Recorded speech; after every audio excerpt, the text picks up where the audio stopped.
መዝሙረ ያሬድ በማህበራዊ ሚዲያ ምድር ጥበበኛ ሰላይ ንቁ ዘበኛችን በኦርቶዶክስ እምነት ደግሞ ተከራካሪነቱ ወደር የማይገኝለት። አልወድም እንደዚህ በጣም ይቅርታ ሚዩት አድርጌያለሁ። እኔ አልወድም እንደዚህ ነገር ይቅር በሉኝ። እኔ አልወድም ጭራሽ ለእኔ ግጥም እኔ አልወድም። እኔ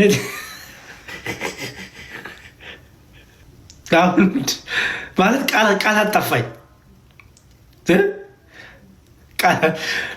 ቃላት ጠፍቶች ያውቃል። ቃላት ጠፍታኝ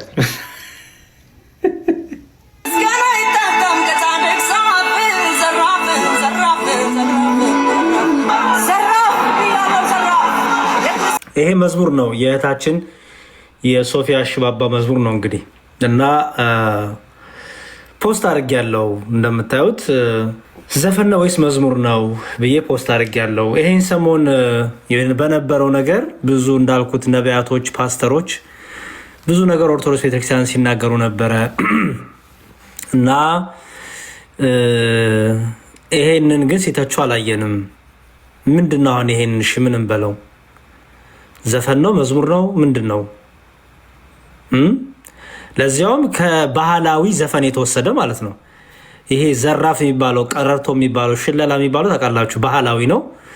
በአድዋ ጊዜ አባቶቻችን ጉልበት ለመስጠት ኃይል ለመስጠት ለማነሳሳት ቀረርቶ ሽለላ በቃ የሚያነሳሳ ነው። ኦኬ ለጦርነት ለምን አይዞ ይኸው እንደምታዩቸው ጋሻ ይዘዋል፣ ጦር ይዘዋል፣ ጎራዴ ይዘዋል፣ ይሮጣሉ።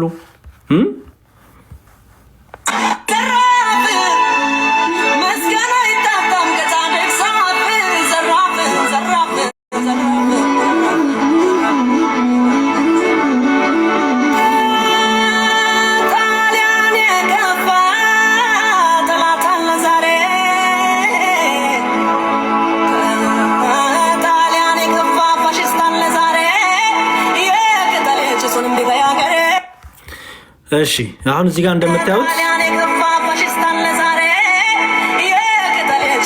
እሺ ጎራዴ ይዟል።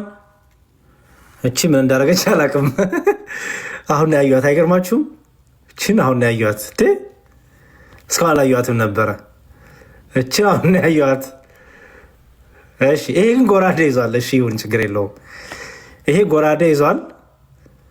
ኦኬ እነዚህ ያው ጋሻ የሚያዙ አሉ፣ ዘራፍ እያሉ ነው። እሺ መዳን ነው የሚለው። ኦኬ ኦኬ ኦኬ። እቺ አሁን ይኸውላችሁ የመዘምራን ልብሷን ሳታውቀው ነው እንግዲህ በሀገር ባህል ልብስ የመዘምራን ልብሷ ገጭ አርጋ ፏ ብላ ነው የመጣችው።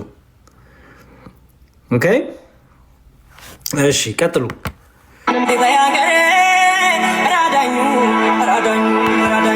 ያው ራዳኙ እያለች ነው። እሺ እንቀጥል። ይኸው ጋሻ ይዛለች፣ መስቀል እዚህ ጋር አድርጋለች።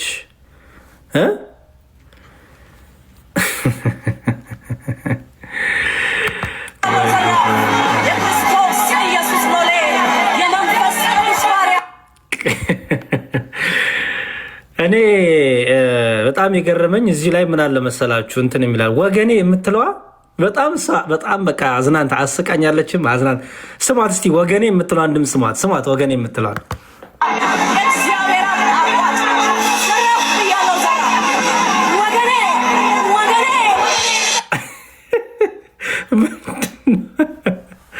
ምንድን ነው ወገኔ? ይሄ በጣም በቃ ከዘራፍ ጋር የማያስኬድ ድምፅ ነው ይሄ።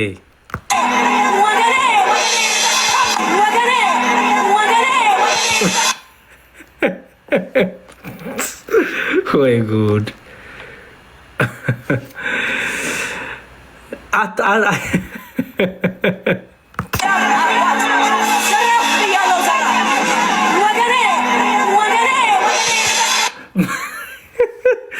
ምንድን ነው አሁን እውነት? እና አሁን በምን ሞራል ነው ኦርቶዶክስ ቤተክርስቲያን የምትሳደቡት? በምን ሞራል ነው ኦርቶዶክስ ቤተክርስቲያን የምትነቅፉት? ነቢያት፣ ፓስተሮች አሁን እንኳን ይሄን በጣም የሚገርም ነው። ብቻ እንዲሁ ስለገረመኝ ነው። ለማንኛውም ገብታችሁ ተመልከቱ እሺ። ባይዘወይ እዚህ ጋር ያደረገችውን ይሁት እዚህ ጋር እዚህ ጋር ያደረገችው ታያችኋል። አንገቷ ላይ ያደረገችው መስቀል ተነቅሳለች። እዚህ ጋር እንደምታዩት ግንባሯ ላይ መስቀል አለ፣ አንገቷ ላይ መስቀል አለ።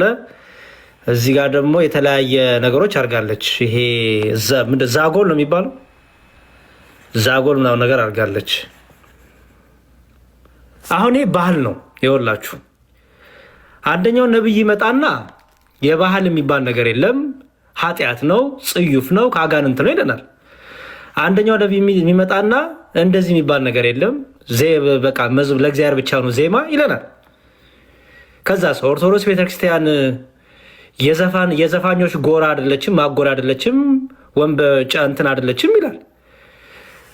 እሺ ይሄስ ምን እናድርገው? ለምንድን ነው የምትመጻደቁት? ይሄ ከትናንት ጀምሮ የጠየኩ ነበር። እኔ ርዕስ ለማድረግም አይደለም፣ እውነቱን ለመናገር ርዕስ ለማድረግም ሳይሆን ግን በጣም ግርም ስላለኝ ፖስት አድርጌዋለሁ። ገብታችሁ ቲክታክ ላይ ተመልከቱ። እሺ አሁን ዛሬ ርዕሴ ይሄ አይደለም። ወገኔ ብቻ የሚለውን አንዴ እንስማውና ይበቃናል።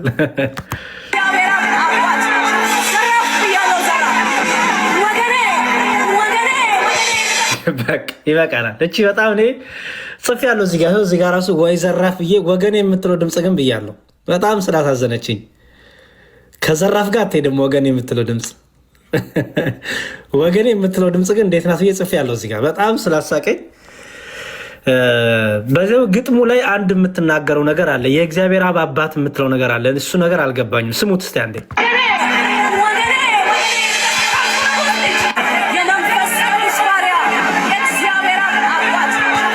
ማን ነው የእግዚአብሔር አብ አባት? እዚህ ግጥሙ ላይ ባይዘዌ የእግዚአብሔር አብ አባት ትላለች። ማን ነው የእግዚአብሔር አብ አባት? ማን ወገኔን ያዟት። ወገኔ እንዳለች ሆና የእግዚአብሔር አብ አባት ግን ማን ነው? እናንተ ወገኔ ላይ ያላችሁት። እኔ የእግዚአብሔር አባት ደርሻለሁ። የእግዚአብሔር አባት ሁሉ ግጥም አለ እንዴ?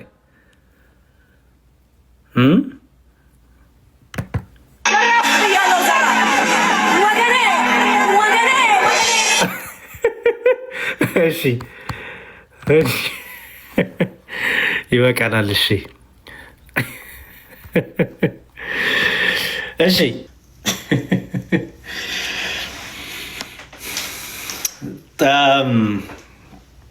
እኔ እኮ ከባድ ነው በጣም። ብቻ ምን ብለን እንደምንናገር በጣም ከባድ ነው። እየገባችሁ ቲክታክ ላይ የሰራኋቸው ቪዲዮዎች አሉ፣ ተመልከቱ። እና ማጠቃላይ ይሄን ርዕስ ከዚህ በኋላ እኔ ቤቴን ከፍቼ አላነሳም። ግን ፕሊዝ በቃ ፕሮቴስታንቶች ይሄ መመጻደቁ ይቅር፣ በቃ ትምክተኝነቱ ይቅር። አገር ባህል አላት። እኛ ኦርቶዶክሳውያን ባህልን ከሃይማኖት አናጋጭም፣ ደግሞ አንጠላም ባህልንም። ኦኬ በሃይማኖት እየመዘንን ባህልን መልካሙን ነገር እንወስዳለን፣ የማይጠቅመን ነገር እንተዋለን። ባህል ግን አለን፣ ምክንያቱም ሀገር ስላለን ባህል አለን። ስለዚህ ባህላችን አሉ እነዚህ አሁን ቅድም ያያቸዋቸው ቀረርቶ፣ ሽለላ የሚባሉት። ኦኬ አሁን እሷ ከባህል ወስዳ መዝሙር ሰራችበት። ማንም የተናገረ ፕሮቴስታንት የለም። ኦኬ እኛም ወተን ፕሮቴስታንት ዋሻ ምናምን አላልንም። ሰው እኛ ኦርቶዶክሳውያን ሲጀመር ሃይማኖታችን ባህላችን ያከበረ ኢትዮጵያነትን ያደመቀ ኦኬ የትም ሀገር ሂዱ የኢትዮጵያ ኦርቶዶክስ ተዋሕዶ ቤተክርስቲያን የኢትዮጵያ ባህሏን የትም ቦታ ብትሄድ ባህሏን ይዛለች፣ አላበሷን ይዛለች። ኦኬ ባህል አካባቢሯቸውን ይዩት። በቃ ሀገራችን ከባህላችን ጋር አሁን የመጣው ደግሞ ምንድነው? አገር እንድንጠላ ባህል እንድንጠላ አይነት ነገር ነው። እንደዛ ብሎ ነገር ደግሞ የለም። አገር አለን፣ ባህል አለን። የውጩን ባህል ይዛችሁ አይደለን የፕሮቴስታንት ወገኖቻችን፣ የውጩን ባህል ይዛችሁ አይደለን የምትጨፍሩት የምትደንሱት? አረ አሳይቻችኋለሁ። ትናንት ሳሳያችሁ ነበር አይደል? የውጩን ባህል ይዛችሁ ነው። ኦኬ የውጩን ባህል ይዛችሁ ነበር የምትዘሉት የምትደንሱት። ይሄ በዌስተርኖቹ የተደረገው ነው። በቃ ይሄ ባህላችሁ ነው አመጣጣችሁ ነው ብለን አሰብን፣ ወሰድን። ኦኬ ግን ለምንድን ነው ቤተክርስቲያኗን የምትወቅሱት? ለምንድን ነው ቤተክርስቲያኗን የምትሰድቡት? ዘፋኝም በዘፋኝነቱ እዛው በግሉ ክሰሱት። ኦኬ በቃ ዘፋኙን በዘፋኝነቱ በግሉ ውቀሱት። ከቤተክርስቲያን ጋር ለምንድን ነው የምታገናኙት? ኦኬ ሰዎች የተለያየ ቤተ እምነት አማኞች ሆነው የተለያየ ቤተ እምነት አማኞች ሆነው ምን ያደርጋሉ? ይዘፍናሉ። ኦኬ ይዘፍናሉ። ቤተ እምነቱ ዝፈኑልኝ አላላቸው። ቤተ እምነቱ ግጥም ዜማ ወስዶ በሉ ዝፈኑ አላለ። ለምንድነው ድራማ የምትሰሩት? ለምንድነው በቃ ትምክተኛ ተመጻዳቂ የምትሆኑት? ፕሮቴስታንት ወገኖቻችን፣ እኔ አንድ ፕሮቴስታንት ተቃውሞ ነው ቤተክርስቲያን ዝፈኑ አላለችም። ነቢያቶቹ ሐሰት የተናገራችሁት ፓስተር ሐሰት የተናገርኩ ያለ የለም። በዚሁ አጋጣሚ ኦርቶዶክስን መቀጥቀጥ፣ ኦርቶዶክስን መስደብ ነው የያዛችሁት የነበረው። ኦኬ ስለዚህ እንደዛ ብሎ ነገር የለም። እንደዛ ብሎ ነገር የለም። ለማንኛውም ስንትና ስንት ዘፋኝ ዘፈን አውጥቶ ምንም ያልተናገራችሁ ቴዲ አፍሮ ዘፈን አውጣ ብላችሁ የተጨነቃችሁ ግራ የገባችሁ ዛሬም እየወጣችሁ መግለጫ የምትሰጡ የፕሮቴስታንት እምነት ተከታዮችም ነቢያቶችም ፓስተሮችም ምን አዲስ ነገር መጥቶ ነው? ኦኬ ምን አዲስ ነገር መጥቶ ነው? ምን አዲስ ነገር መጣ? ምንም አዲስ ነገር የመጣ የለም። እና የተነካችሁ አላችሁ ማለት ነው። እንግዲህ ደግሞ በጣም ነው ዘፈኑ ያዳመጣችሁት። ባይዘወይ ዘፈኑ በጣም ነው ያዳመጣችሁት። የፕሮቴስታንት ፓስተሮች ነቢያቶች ዘፈኑን የቴዲ አፍሮ ዘፈን በጣም ነው ያዳመጣችሁት ከሚገባው በላይ በጣም ኦኬ በጣም ስለዚህ እየወጣችሁ በቃ አንዴ የሆነ ማብራሪያ ስትሰጡ አንዴ የሆነ ነገር ስትጨነቁ እያየው ስለሆነ እሱ በጣም አስቂ ነው። ከዛ ደግሞ ትመጡና ዘፈን አንሰማም የሚለው ነገር ብዙም ትምክተኝነት፣ ባህልን መጥላት ትምክተኝነት ነው። ባህልን መጥላት መመጻደቅ ነው፣ ውሸት ነው። የማትኖረውን ህይወት ነው የምትናገር ያለው። ኦኬ መልካም። ሀዘን ላይ የተቀመጣችሁ ካላችሁ እንግዲህ እናንተ ናችሁ ሀዘን አድርጋችሁ የምትቀመጡት ማለት ነው። እሺ በዚህ ርዕስ አይደለም ከዚህ በኋላ የምናወራው ማለት ነው። እሺ በዚህ ርዕስ አይደለም በዚህ የምንገባው፣ በዚህ ርዕስ አይደለም። የኦርቶዶክሳዊ ጥያቄ ያላችሁ ጥያቄዎች ያላችሁ ሰዎች ሃይማኖቴ ጥያቄ ብቻ ነው የምፈልገው። ሃይማኖቴ ጥያቄ ብቻ ፕሊዝ። ይሄ ፍልስፍና ውስጥ ያላችሁ ይሄ ምናምን እኔ እሱን አላስተናግድም። ባይዘወይ ኦኬ ፍልስፍና ነው። ፍልስፍናን ይዘህ መቀጠል፣ ፍልስፍናን ይዘሽ መቀጠል ትችላላችሁ። እኛ የምንፈልገው ሃይማኖታዊ ጥያቄ ነው፣ ትምህርት ነው። ሃይማኖታዊ ጥያቄና ትምህርት ወደ ንስሐ ወደ ቤተክርስቲያን የሚያቀርበንን ትምህርት ነው የምንፈልገው እና አከብራለሁ። ሰዎች ተፈላሰፉ፣ ሰዎች የፈለጋችሁትን በሉ፣ አከብራለሁ እሱን። ግን ኢንተርቴን ግን አላረግም። ኢንተርቴን አላረጋችሁም በቃ እውነቱን ለመናገር ምክንያቱም መለየት አለብና በቃ እምነት ነው። ከእግዚአብሔር ጋር ያለን ነገር ከእግዚአብሔር ጋር ያለን ነው። ኦኬ ንስሐ ነው። ትምህርት ሃይማኖት ነው። ዶግማ ነው። በቃ የኔ ዓላማ እሱ ነው እንጂ ፍልስፍና ከፈለኩ መጽሐፍ እያነበብኩ መጥቼ እዚህ እንፈላሰፍባችሁ ነበር። ግን እሱ አይደለም ዓላማዬ። መፈላሰፍም የትም አላደረሰንም። እሺ ስኩል ኦፍ ኢንፊኒቲ የሀገር ካስማ የሚለው እውነት ነው። ያው የታወቀ እግዚአብሔር ያክብርልኝ። በእውነቱ ዛሬ ተሳካልኝ ከስንት ዓመት በኋላ። እሺ አንዴ ወንድሜ። እሺ የሀገር ካስማ የሚለው ዘፈን ላይ ዘሪቱም አለች። ዘሪቱ እኮ ዘፋኝም ናት ዘማሪም ናት። እነ ተወክቻው ዘፋኝም ናቸው ዘማሪም ናቸው። ብዙ አሉ እኮ በፕሮቴስታንት ያሉ። ግን ያው ችግሩ የራስ ነገር አይታይም። የራስ ምሰሶ የራስ ትልቁ ነገር አይታይም። ሌላ ቤተ እምነት ላይ ወጥተው የሚሰድቡት ነገር ነው ግራ የሚገባኝ። እንግዲህ ለነሱ ሰላም። እንዴት ነህ መዝሙረ? እግዚአብሔር ይመስገን። ከየት ቤተ እምነት ነህ? ከኦርቶዶክስ። ኦኬ እኔ አሁን ሌላ ቤተ እምነት ጥያቄ ያላችሁ ነበር። እሺ ጥያቄ አለ? አንድ ደቂቃ ብቻ ጥያቄ ነው ያለ። አስተያየት አልቀበልም። መዝሙረ ያሬድ በማህበራዊ ሚዲያ ምድር ጥበበኛ ሰላይ ንቁ ዘበኛችን፣ በኦርቶዶክስ እምነት ደግሞ ተከራካሪነቱ ወደር የማይገኝለት። እኔ አልወድም እንደዚህ። በጣም ይቅርታ ሚዩት አድርጌሃለሁ። እኔ አልወድም፣ በጣም እንደዚያ ነገር አልወድም። ፕሊዝ እሺ ወንድሜ፣ እኔ አልወድም እንደዚያ ነገር፣ ይቅር በሉኝ። እኔ አልወድም ጭራሽ ለእኔ ግጥም እኔ አልወድም። እንዴ እኔ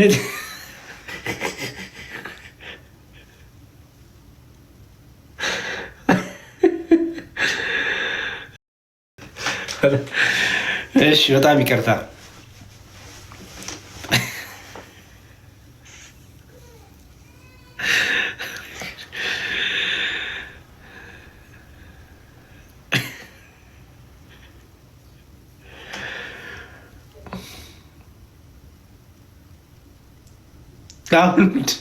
ማለት ቃላት ጠፋኝ። ቃላት ጠፍቶች ያውቃል። ቃላት ጠፍታኝ እንዴ!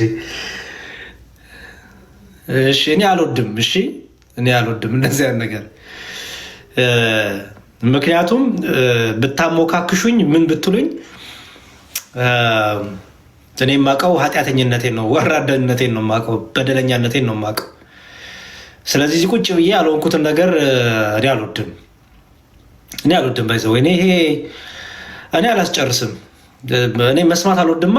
ይሄ እኮ መብቴ ነው። አልወድም መስማት። ስደነቅ ሲጨበጨብ ሊመስላት አልወድም። በቃ ከፍቅር ነው ይገባኛል፣ ግን ደግሞ አልወድም። እኔ ይሄ እኮ መብቴ ነው። በነገራችን ላይ ብዙ ሰዎችን ብዙ አገልጋዮችን ከቤተ ክርስቲያን እያስወጣ ያለው ነገር ምንድን ነው? ውዳሴ ከንቱ፣ የጭብጨባ መውደድ፣ ይሄ ምስጋና መውደድ። በቃ ይሄ በቃ ኖ፣ እኔ እንደዛ አይነት አይደለሁም።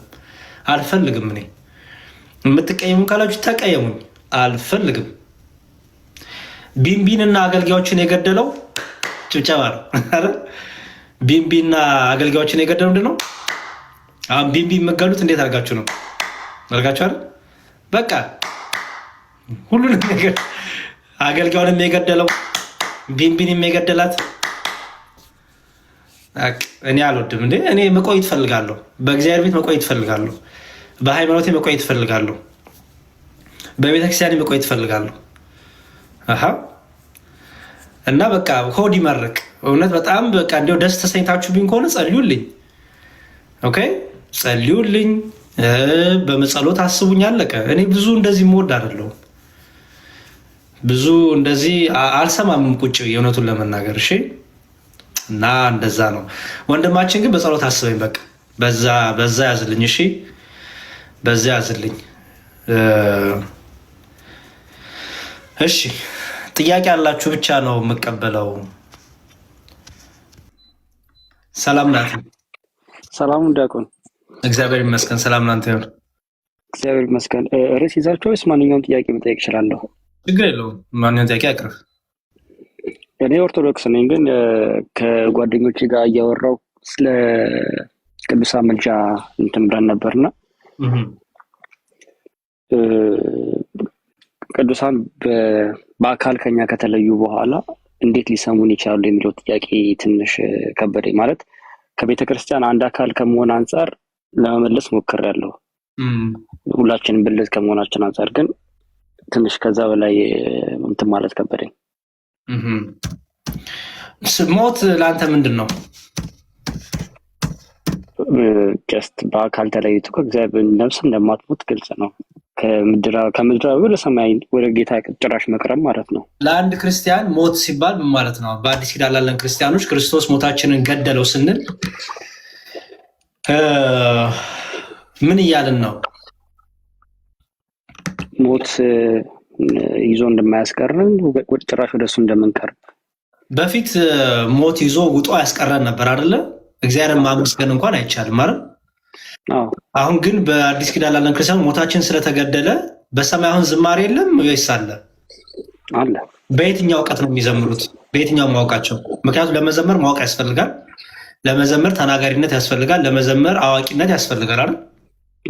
ያውነት ይሄ ኦኬ። ይሄን ጌታ መጡት። ምክንያቱም በአካል አሁን እዚህ ምድር ላይ እኮ እየዘመር ነው አይደል? ስለ ሞትን ዝማሬ ይቆማል እንዴ በሰማይ? አይቆምም። ለምንድን ነው የማይቆመው? አስበው። እዚሁ የምትዘምረውን ዝማሬ እግዚአብሔርን ማመስገን በሰማይን ትቀጥለዋለህ። መሞት ቢያስቀርብ ኖሮ በሰማይ እኮ መዘመር ማቆም ነበረብህ አይደል? በምድር ላይ ትጸልያለህ አይደል? በሰማይም ጸሎት አለ አይደል? ኦኬ። መሞትህ በአካል መሞት በስጋ መሞት ለምንድን ነው በምድር ያለውን ጸሎት በሰማይ ላይ ያስቀረብን? እሱ ሳይሆን ጥያቄ የፈጠረባቸው አንድ ታያዙ ፈልጌ ነው ወንድሜ። ምክንያቱም ጸሎት ነዋ ልመና ነዋ አይደል? ጸሎት ልመና ነው የምናወራው። አሁን አዋቂነት ይኸውልህ፣ አዋቂነት የነፍስ ባህሪ ነው። አዋቂነት ተናጋሪነትና ህያውነት የነፍስ ባህሪ የስጋ ባህሪ አይደለም። ይሄን ነው የስጋ ባህሪ። እኛ ከሰባቱ ባህሪያት የተፈጠርነን፣ አራቱ ባህሪያተ ስጋና አራቱ ባህሪያተ ነፍስ ይባላሉ አይደል? አሁን የምጠይቀኝ አንተ ስለ ባህሪያተ ስጋ ሲሆን የምጠይቀኝ ስለ ባህሪያተ ነፍስ ነው የጠየቀኝ። ምን ማለት ነው? አዋቂነት፣ ተናጋሪነትና ህያውነት። ኦኬ፣ ለምሳሌ አንድ ጥቅስ ልስጥ። የሉቃስ ወንጌል ምዕራፍ 16ን ላንሳለን። ስለ አብርሃምና ስለዛ ስለ ድሃው ሰው ትዝ ይልሃል? እሺ፣ አብርሃም ያ ሰው በምድር ላይ በተላ በደስታ ይኖር እንደነበር በምን አወቀ? መንፈስ ቅዱስ ገብቶለት። በቃ መልሱ እኮ እሱ ነው። እንደማለማየው መንፈስ ቅዱስ ከነሱ ጋር ስለሆነ በምድር ላይ ያለውን ነገር ያውቃሉ፣ ይረዳሉ፣ ይሰማሉ። ለምን? ከራሳቸው አላልንም፣ መንፈስ ቅዱስ ስለሚገልጥላቸው። ኦኬ፣ የሀብታሙንም የድሃውንም ኑሮ አብርሃም ነግሮታል። ይሄ ምሳሌ አይደለም። ፕሮቴስታንቱ አለ ምሳሌ ነው ሊል ይችላል። እንዲሁም ምሳሌ ካሉ ንገሩኝ በላቸው። አብርሃም የማን ምሳሌ ነው በላቸው። በመጽሐፍ ቅዱስ ስም ተጠቅሶ አብርሃም ተብሎ ምሳሌ የለም አለ እንዴ? አብርሃም ብለህ አብርሃም የማን ምሳሌ ሊሆን? የአብርሃም ስለዚህ ምሳሌ ነው ሊሉ ይችላሉ። የሚሉህም እንደዛ ነው። ምሳሌ ነው ካሉ ጠይቃቸው። እሺ አብርሃም የማን ምሳሌ ነው በላቸው። መልስ የላቸውም። ቱቢሆነስ ድሃ የማን ምሳሌ ነው በላቸው። መልስ የላቸውም። ሀብታሙስ መልስ የላቸውም። ይኸው እዚህ ላይ እንደምታየው መንፈስ ቅዱስ እንደሚገልጥ አየነው። ኦኬ፣ ሌላ ደግሞ ልጨምር። ሉቃስ ወንጌል ምዕራፍ 15 ላይ እንዲህ ይላል ቁጥር 10 እላችኋለሁ እንዲሁ ንስሐ በሚገባ በአንድ ኃጢአተኛ በእግዚአብሔር መላእክት ፊት ደስታ ይሆናል አይደለም? እዛው ቁጥር 7 ላይ ደግሞ እላችኋለሁ አለና ድጋሚ እንዲሁ ንስሐ ከማያስፈልጋቸው ከ99 ጻድቃን ይልቅ ንስሐ በሚገባ በአንድ ኃጢአተኛ በሰማይ ደስታ ይሆናል። አየው፣ በአንድ ኃጢአተኛ በሰማይ ምን ይሆናል? ደስታ ይሆናል። በጣም ጥሩ። በሰማይ ደስታ የሚሆነው በሰማይ ማን ያለው? ቅዱሳን። አንተ በምድር ላይ ንስሐ ስገባ በሰማይ ያሉ በምን አወቁ? ያው መንፈስ ቅዱስ ገልጦላቸው ነው የሆነው። እኔ እናንተ እያወራን ነው። ሚሊዮን ሰው ንስሐ ይገባል? በምን ያውቃሉ? መንፈስ ቅዱስ ገልጦላቸው አለቀ። ደግሞ በአንተ ንስሐ መግባት ይደሰታሉ አይደል? ሲደሰቱ ምን ያደርጋሉ? እግዚአብሔርን ያመሰግናሉ አይደል? እሺ፣ በኃጢአት ስትጨማለቅ በዝሙት ስትወርቅ አያውቁም በሰማይ ያሉት ቅዱሳን? ያውቃሉ። በምድር ላይ ንስሐ መግባትን ያወቁት። ንስሐ ማለት ምን ማለት ናት? ስለሰራው በደል ኃጢአት ምን ማለት ነው? ንስሐ መግባት ማለት ነው አይደል? ስለዚህ ንስሐ መግባት ስለ ኃጢአት እንደሆነ ያውቃሉ አይደል? በጣም ጥሩ። ንስሐ ስገባ ከዘመሩ በኃጢአት በበደል ምክንያት ባለመጸጸት ምክንያት ንስሐ ባለመግባት ምክንያት ይደስታሉ ወይስ ያዝናሉ? ያዝናሉ። ካዘኑ ምን ያደርጋሉ? ይጸልያሉ። ይኸው መለስክልኝ መልሱ። እና ትንሽ ከአባቶችም እንደ ማስረጃ ማቅረብ ፈልጌ ነበርና የሆነ ሪኮመንድ የምታደርገኝ መጽሐፍ ካለ? መጽሐፍት አሉ፣ ብዙ አሉ። ቴሌግራም ግሩፕ ላይ ግባና አለልህ። አለኝ። አንተ ግሩፕ እዛ ላይ ግባና አለልህ። የቅዱሳን ምልጃ የሚል ራሱን የቻለ አንድ መጽሐፍ አለ። እዛ ላይ የአባቶችን ትምህርት አለበት፣ የመጽሐፍ ቅዱስን ትምህርት አለበት። ግን የአባቶችን ትምህርት ከፕሮቴስታንት ጋር መነጋገር ሊከብድ ይችላል። ምክንያቱም የሚቀበሉ አሉ፣ የማይቀበሉ አሉ። የማይቀበሉት ጋር በመጽሐፍ ቅዱሱ ብቻው መርታት ትችላለህ፣ ማሳየት ትችላለህ። የሚቀበሉትን ደግሞ በአባቶች ትምህርት፣ ሁለቱንም እንደ ኦዲየንስ እንደምታወራቸው አይነት እያደረግ እንትን ለማለት ሞክር። በተረፈ እኛ ቅዱሳን በሁሉ ቦታ ይገኛሉ። ልክ እግዚአብሔር በሁሉ ቦታ እንደሚገኘው እያልን አይደለም። ይህን አስተውል። እኛ ምንድን ያልነው ከእግዚአብሔር ይገልጥላችኋል፣ በሁሉ ቦታ ያለውን ነገር እንደ ፈቃዱ ይገልጥላችኋል ነው፣ ያሰማችኋል ነው። ለምሳሌ ልስጥ አንድ ጥቅስ ልጨምርልህ ብዬ ነው ስለሚጠቅምህ። እሺ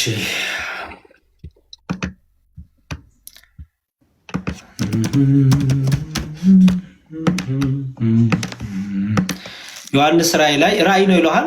ችግር የለውም። ራእይ ቢሆንም ራእይ ውሸት አይደለም አይደል? ራእይ ማለት ነው ነገራችን ላይ በአካል ሆኖ በመንፈስ ቅዱስ በራእይ ማለት ሬቨሌሽን ይለዋል በእንግሊዝኛው፣ በአማርኛ መገለጥ ማለት ነው አይደል? ማን ነው ገላጩ? መንፈስ ቅዱስ። ስለዚህ ውሸት ነው ወይስ እውነት ነው የሚገልጥልህ? የሚያሰማህ የሚገልጥልህ የሚያሳይ ነገር እውነት ወይስ ውሸት? ከመንፈስ ቅዱስ ከሆነ ሁሉም እውነት ነው። እውነት ነው። ኦኬ። ስለዚህ የሆነ ነገር ስታሳያቸው ጴንጤዎቹ ይሄ እኮ ራእይ ነው ይለዋል። ጨመቅ አድርገህ ጠይቅ። ምን ራእይ ማለት ነው በላቸው። ራእይ ማለት አንደኛ ወደፊት የሚሆን፣ ሁለተኛ አሁን እየሆነ ያለ፣ ሶስተኛ ደግሞ ያለፈውንም የአሁኑንም የሚመጣውንም ነው እግዚአብሔር የሚገልጥላቸው። ኦኬ፣ በጣም ጥሩ። ዮሐንስ ራእይ ምዕራፍ 5 ቁጥር 13 ዮሐንስ ራእይ ምዕራፍ 5 ቁጥር 13 ዮሐንስ ራእይ ምዕራፍ 5 ቁጥር 13 ነው የሚላል በሰማይና በምድርም ከምድርም በታች በባህርም ያለ ፍጥረት ሁሉ አየው። በሰማይ አለ፣ በምድርም አለ፣ ከምድርም በታች ያለ ፍጥረት ሁሉ በእነርሱም ውስጥ ያሉ ሁሉ በረከትና ክብር ምስጋናም ኃይልም ከዘላለም እስከ ዘላለም በዙፋን ለተቀመጠው ለበጉም ይሁን ሲሉ ሰማው ይላል ዮሐንስ። አየው። ኦኬ። ሁሉን ፍጥረት መስማት የሚችል ማለት ነው በባህሪው እግዚአብሔር ብቻ፣ ማንም አይስተው። ማነው ይሄ? የባህሪው ነው። አየው። በሁሉም ፍጥረት የሚሰማው በሁሉ ቦታ የሚገኘው ዳዊት እንዳለው ወደ ላይ ቦርድ አንተ በዛለህ፣ ወደ ጥልቅም ቦርድ አንተ በዛለህ፣ በሁሉ ቦታ አንተ አለህ እንዳለው ማለት አየህ። ኦኬ። ታዲያ ዮሐንስ እግዚአብሔር ሆኖ ነው አይደለም? አየህ፣ መንፈስ ቅዱስ ይገልጣል። መንፈስ ቅዱስ ሲገልጥ ግድግዳ፣ ተራራ፣ ቤት ምናምን ብሎኬት አይገድበው፣ ቆርቆሮ አይገድበው። የምናወራው ስለምን ስለሆነ ስለ መንፈሳዊ ዓለም ነው የምናወራው። አየህ፣ የምናወራው ስለ መንፈሳዊ አይን ነው የምናወራው፣ ስለ መንፈሳዊ ጆሮ ነው የምናወራው። ይሄ ስለ ስጋ ጆሮ አይደለም ማውራ። ለምሳሌ በሰማይ ምስጋና አለ ስንል ስጋና ምላስ አጥንት አሁን ልክ እንደዚህ እንደምናወጣው ይመስላል? አይደለም። አየው፣ መንፈሳዊው ዓለም፣ መንፈሳዊው ዝማሬ፣ መንፈሳዊ አንደበት፣ መንፈሳዊ አይን፣ መንፈሳዊ ጆሮ እያለ ትፈተዋለህ ማለት ነው። ስለዚህ እግዚአብሔር ይገልጥላቸዋል እያሉ ነው። አየህ፣ ይገልጥላቸዋል። አሁን ብዙ ጊዜ ፕሮቴስታንቶች ሲጠይቃቸው ሁለት ነገር ይጠይቋል። አንደኛ ራእይ ነው ይለዋል። ጠይቃቸው እና ራእይ ቢሆንስ ምንድን ነው? ምን ያደርገዋል? ራእይ መሆኑ ይለውጠዋል እንደ መስማቱ?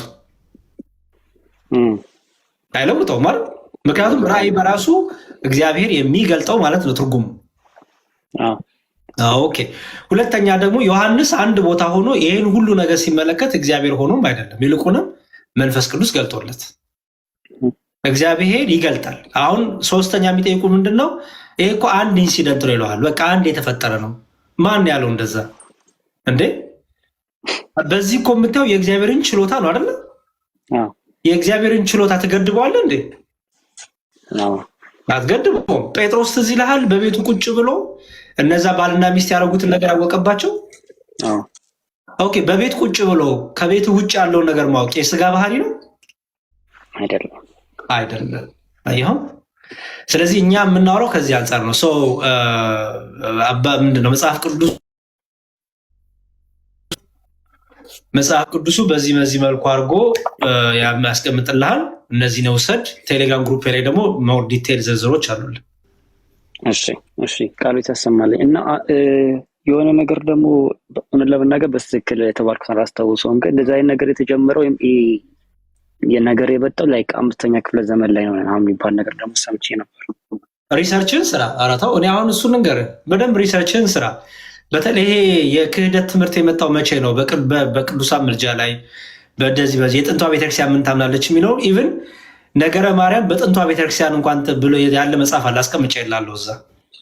በጥንቷ ቤተክርስቲያን እንኳን ስለ ነገረ ማርያም ይታመን የነበረው ነገር ምንድን ነው የሚለው ራሱ እዛ ላይ ምልጃዋ፣ ቃል ኪዳኗ፣ መንፈስ ቅዱስ የሚገልጥላት ጸሎትን እንደምትሰማ እንደምትማልድ ይህ ሁሉ የተቀመጠ አለ የአባቶች ትምህርት እና እዛ ላይ ገብተህ በደንብ ታገኘዋለህ ኢንፎርሜሽን። አሜን አሜን። ኦኬ እሺ። ምን በቃ ነፃ ፍቃድ እኮ ነው። ሌላ ምን አለው? እንዴት ይታያል? ቅዱስ ጳውሎስ ክርስቶስን በነፃ ፍቃድ ማንም ሰው ክርስቶስን የሚከተለው አንዴ ቆይ ሚዩት አድርጉልን። ማንም ሰው ክርስቶስን የሚከተለው ወዶ ፈቅዶ ነው፣ ተገዶ የሚከተል የለም። ክርስቶስ በፍቅሩ ማረከው ማንም ጳውሎስን። ምን ላድርግ ያለው እኮ ለዛ ነው ቅዱስ ጳውሎስ ነፃ ፍቃድ ስላለው እኮ ነው። ስለዚህ እኮ ምንድን ነው ማለት ምን ይሄ ዲስከሽን ይፈልጋል እንዴ?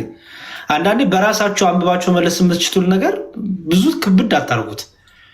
እዛው ላይ ቅዱስ ጳውሎስ በመንገድ ላይ ሲሄድ ክርስቲያኖችን ለመግደል እንደለመደው ለማሰር ሲሄድ ጌታ በብርሃን ተገለጠ፣ በብርሃን መታው፣ በፍቅር መታው ማለት ነው። አንተ ማነህ እንደዚህ የምታደርገኝ ሲል የምታሳድደኝ የናዝሬቱ ክርስቶስ ነኝ አለው። የት አግኝቼ ሲል መለሰለት። ከዛስ እሺ ምን ላድርግ ትወዳለህ አለ። ነፃ ፍቃድ ይባላል ይሄ። ምን ላድርግ ትወዳለህ? ምን ላድርግ ያለው ለዛ ነው። ስለዚህ ሂድና እንደዚህ አድርግ። ተገዶ አይደለም፣ በቃ በነፃ ፈቃዱ ነው የሄደው።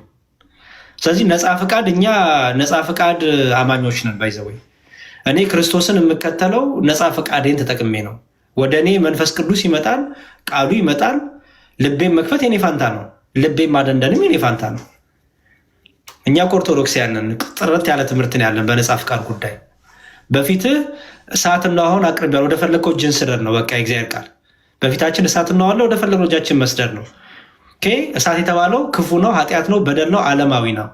ውሃ የተባለው ደግሞ ከእግዚአብሔር ዘንድ የሆነ ነው፣ መንፈሳዊ ነው። ስለዚህ ወደ መንፈሳዊም ወደ እሳቱም እጃችንን መዘርጋት የእኛ ፋንታ ነው። መንፈስ ቅዱስ ያንኳኳ ልባችንን እነሆ በደጅ ቆሜ ያንኳኳል አይደል ያለ ጌታ። እነሆ በደጅ ቆሜ ያንኳኳለሁ። ከዛስ ማንም ምን ቢልኝ ቢከፍትልኝ ያለው አለቅ። ጌታ ደጃችንን ሲያንኳኳ ልባችንን ሲያንኳኳ ደጃችን በራችንን መክፈት የኔና ነጥፋት ቢከፍትልኝ ያለው ለዛ ነው ጌታ። የሚከፍትልኝ ቢኖር ያለው ለዛ ነው። ገንጥዬ ይገባሉ አላለም ጌታ። አንኳኳለሁ የሚለው ራሱ ምን ያሳያችኋል? ፈቃዳችን ይጠበቃል ማለት ነው። ወደኛ ግን መንፈስ ቅዱስ ይመጣል። ወደኛ ክርስቶስ ቃሉን ይዞ ይመጣል። ያን ጊዜ ልባችንን መክፈት የእናንተ ድርሻ ነው። ቅዱስ ጳውሎስ ጋር የሚሆኑ ሌሎችም ክርስቲያኖች ላይ ሆነ ህይወት ሁሉ ይሄ ነው። እሺ ኪንግደም ሰላም ብያለሁ። መዝሙር ሰላም ነው። እንዴት ነው? ድምፅ ርቋል በጣም። አይ አጋጣሚ ይሰማል አሁን? እሺ ይሰማል አሁን። አዎ የኔ አጭር ጥያቄ ምንድነው አሁን እየሆነ ያለው ሃይማኖቷን የማድረግ የማዳከም ስራ እያያችሁት ነው እናንተ። በዚህ በአክሱም ዙሪያ ላይ ያለ ሃይማኖታዊ ትምህርት ብታስተምሩ ትውልዱ ስለዚህ መስጊድ አክሱም ላይ መሰራት የለበትም አለው የሚለው በእውቀት ብንሞግታቸውና መጽሐፍ ቅዱሳዊ ተሰጥኦ ከሆነ ብታስተምሩን ለትውልዱ ይጠቅማል የሚል አስተያየት ለመስጠት ነው። በዚህ ጥያቄ ስለጫረብኝ ነው። ብዙ ጊዜ እንደምታይ ነው ሶሻል ሚዲያው ላይ ያለው ፉከራና እኛም ለሃይማኖታችን ለመቆም እውቀቱ እንዲኖረን ለዛ ነው የምጠይቀው። እውቀት እንዲኖረን በሃይማኖት ስትሞግት እውቀት ኑሮ ስትከራከረውና በግምት አይሰራም ያልክ ስትል አንድ ስላልሆነ በዚህ ዙሪያ ላይ እንድታስተምሩበት ለማለት ነው፣ ወይም እንድታሳውቁን በዛ ላይ ያለ ለማለት ነው። አመሰግናለሁ። እዛ ላይ አለ ወይ ለጽዮን የተሰጠው ምንድነው? ስለ አክሱም ጽዮን ማለት ነው። እሺ መልካም። ይኸውላችሁ አንድ ነገር ልናገር። የቃለ እግዚአብሔር 2000 ዓመት ከዛም በላይ እየፈሰሰ ነው። የእኛ አለመማር የእኛ ስንፍና ነው እንደዚህ የሆነው። እዚህ ቲክቶክ ላይ እንኳን ከመጣን 4-5 ዓመት ሊመጣ ነው። ይኸው ቃለ እግዚአብሔር። እኔ ሌላ ነገር አላወራም፣ ቃለ እግዚአብሔር ነው የማወራው። ትምህርት ዛሬ አይደለም የተጀመረው። አሁን ችግሩ የሆነ ነገር በመጣ ቁጥር እንደ አዲስ በቃ ቤተክርስቲያኑ ያላስተማረች፣ ሰባኪያኑ መምህራኑ ያላስተማሩ መቼ ነው የምታስተምሩት የሚለው ነገር እኔ አልስማማም። ፈተናዎች አሉብን ቤተክርስቲያን ላይ በብዛም በውስጥም በውጭ ፈተና አለ። ይሄን አስቀድሞ ጌታችን ነግሮናል። አስቀድሞ መጽሐፍ ቅዱስን የሚያጠና የሚያክሰው አስቀድሞ ነገር እንዲመጣ ተነግሮታል። ኦኬ በቃ የእኛ ግን ችግሩ ጌታ ነግሮን ነበረ። በቤተክርስቲያናችን በጌታ ቤተክርስቲያን ላይ ፈተና እንደሚበዛ፣ ልጆቿ እንደሚሰደዱ፣ እንደሚገደሉ በጣም ብዙ ነገር ሊሆን ግድ ነው ብሎ ነግሮናል ጌታ። በነገራችን ላይ እኛ ግን ምን ተባልን? ጽኑ፣ ትዕግስት አድርጉ፣ አስተውሉ ነው የተባልነው። ኦኬ አስተውሉ ነው የተባለው። ስለዚህ አዎ በአክሱም ጽዮን እየተደረገ ያለው ነገር በእስልምና እየተደረገ ያለው ነገር ዛሬ የተጀመረ አይደለም። ባይዘው ይሄ ሶስተኛው ወይም አራተኛው ሙከራ ነው። ኦኬ ስለዚህ መማር አለብን፣ ማጥናት አለብን። አክሱም ጽዮን ላይ ብቻ ስለተደረገ አይደለም። ክርስቲያኖች ስለሆንን ቃለ እግዚአብሔር ማወቅ አለብን። ከሆነ ነገር ጋር የተሰፋ ክርስትና የለንም እኛ። ምን ማለት ነው? የሆነ ችግር ሲመጣ አይደለም ክርስትና ትዝ የሚለን። የሆነ ፈተና ሲመጣ አይደለም ክርስትና ትዝ የሚለን። ክርስትና ትዝ ይለን የሚገባው ዕለት ዕለት ነው። ምክንያቱም ፈተናው ድንገት ይመጣል፣ መከራው ድንገት ይመጣል።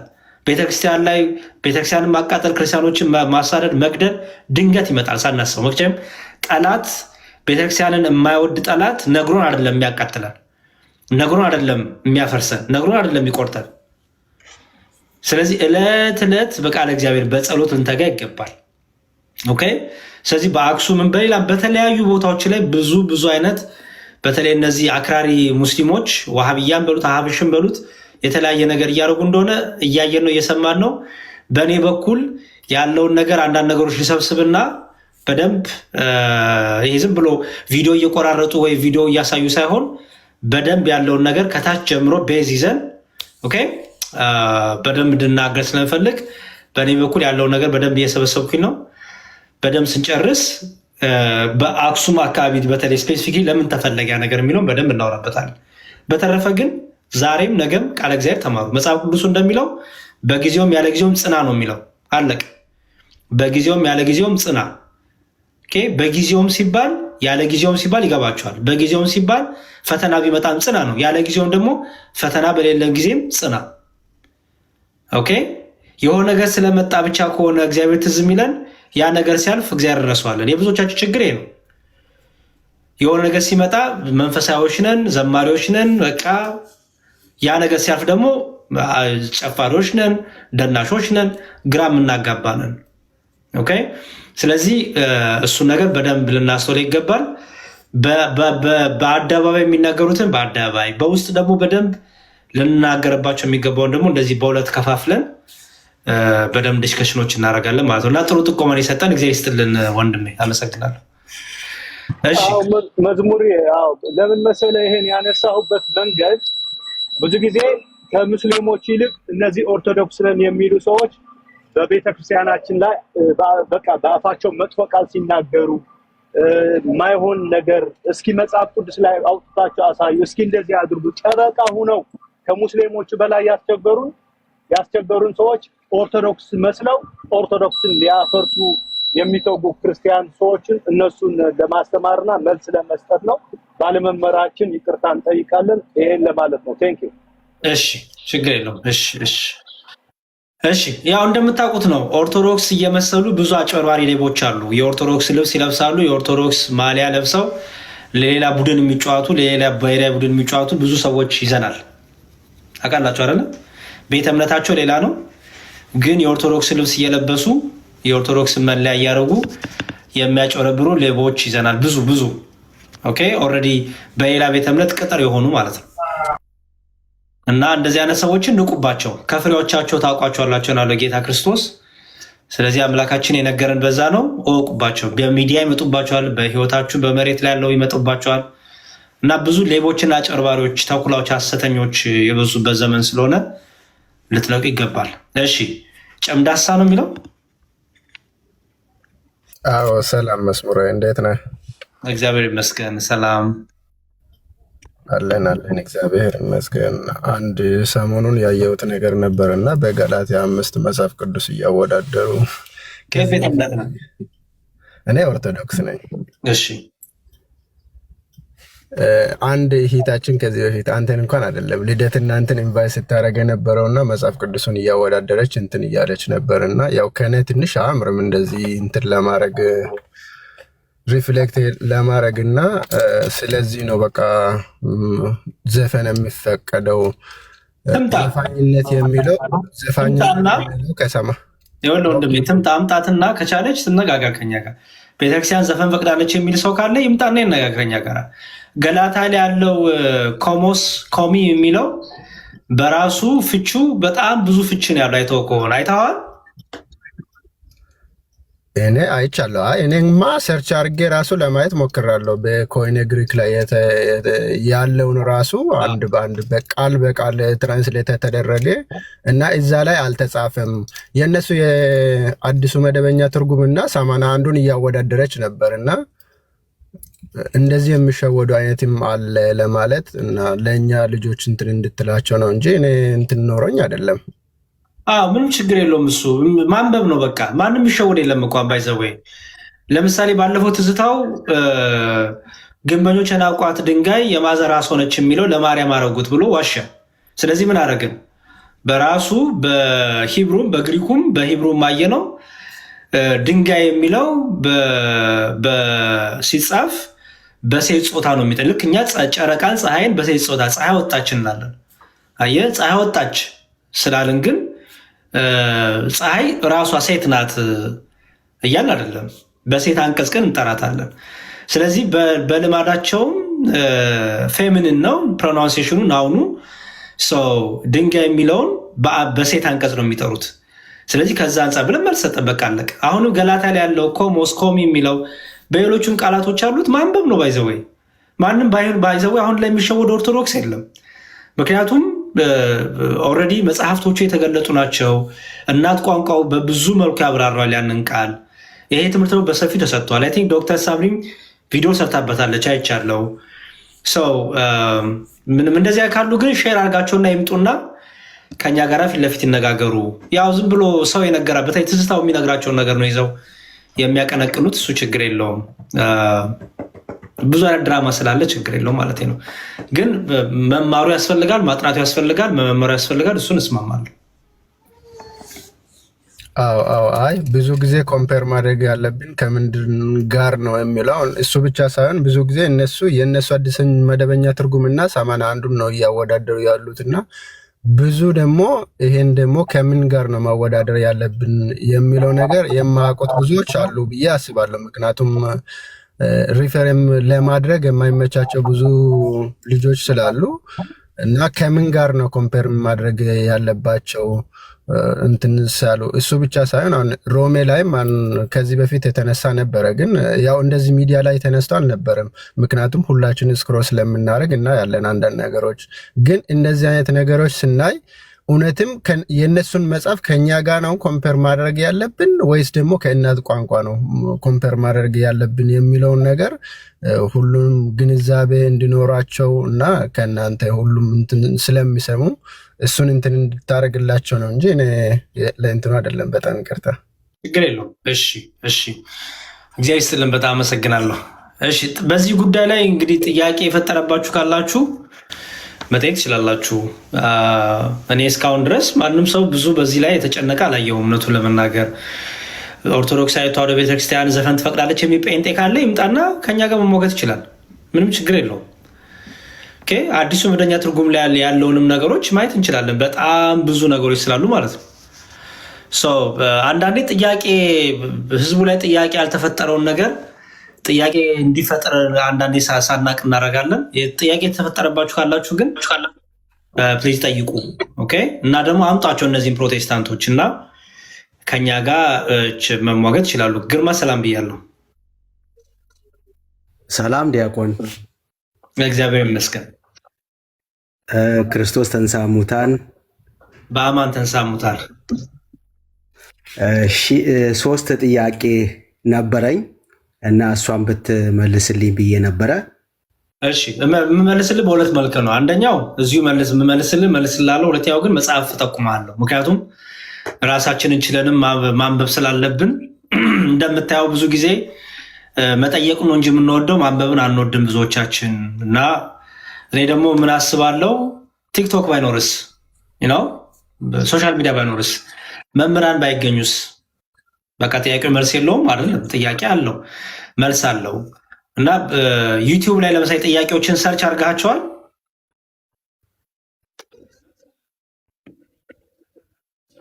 ግርማ? አዎ አድርጋቸዋለሁ፣ ግን አንድ ወንድሞቼ ተሳስተዋል መሰለኝ በዚህ ላይ። እኔ የተማርኩት ከልጅነቴ የተማርኩት ግርማ ወንድሜ፣ ቆይ ይኸውልህ ወንድሞቼ ተሳስተዋል ወይ ደግሞ የሆነ ሰው ተሳስተዋል በሚለው እኔ አልስማማም። ቤተክርስቲያን ምን ትላለች የሚለው ብቻ ነው እናንተ የምናወራው። እገሌ እንዲህ ያለ እገሌ እንዲህ ያለ እንዳትለኝ። ለምሳሌ እኔ የምለውን ወስደህ በቤተክርስቲያን ትምህርት መጽሐፍት ልትመዝነው ይገባል። ኦኬ በነገሌ አይደለም ቤተክርስቲያኗ የምትመዘነው። ቤተክርስቲያኗ የራሷ ለምሳሌ ነገረ ቅዱሳን ከሆነ ጥያቄ የቤተክርስቲያኗ ትምህርት አለ ዶክመንት የተደረገ። ነገረ ማርያም ከሆነ ነገረ ዶክመንት ተደርጎልሃል። ሁሉም ዶክመንት ተደርጎ ተቀምጦልሃል። ስለዚህ ወንድሞች እገሌ እንደዚህ ያለ እገሌ እንዲህ ያለ አንተ ምን ትላለህ? እኔ እሱን አልቀበልም፣ በሱ አላምንም። ቤተክርስቲያን ምን ትላለች? ኦኬ ቤተክርስቲያን ምንድን ነው በዚህ ላይ ያላት መልስ? መጽሐፍቶች የት ይገኛሉ ብለህ ጠይቀኝ፣ በደንብ አድርጌ ይጠቁማሉ። ካላገኘው እንኳን አጠይቄ መልስልሃለሁ። ጥያቄን ብቻ ጠይቅና አቅርብልኝ እንጂ ገሌ እንዲላል እንዳትለኝ። ይቅርታ በጣም እሺ። እኔም የፈለኩት እሱ ነው። ቤተክርስቲያናችን ምን ትላለች የሚለውን ለማወቅ ነው። በጣም ጥሩ። ስለዚህ አንደኛ የመጀመሪያ ጥያቄ ኢየሱስ በስጋው ፍጡር ነው ወይ የሚል ነው። እሱ እኮ በጣም ብዙ እየተመለሰ በጣም ብዙ እየተመለሰ ወንድሜ። ለምሳሌ ነገረ ክርስቶስ የሚለውን የእነ አባ ገብረ ኪዳን መጽሐፍ አላነበብከው?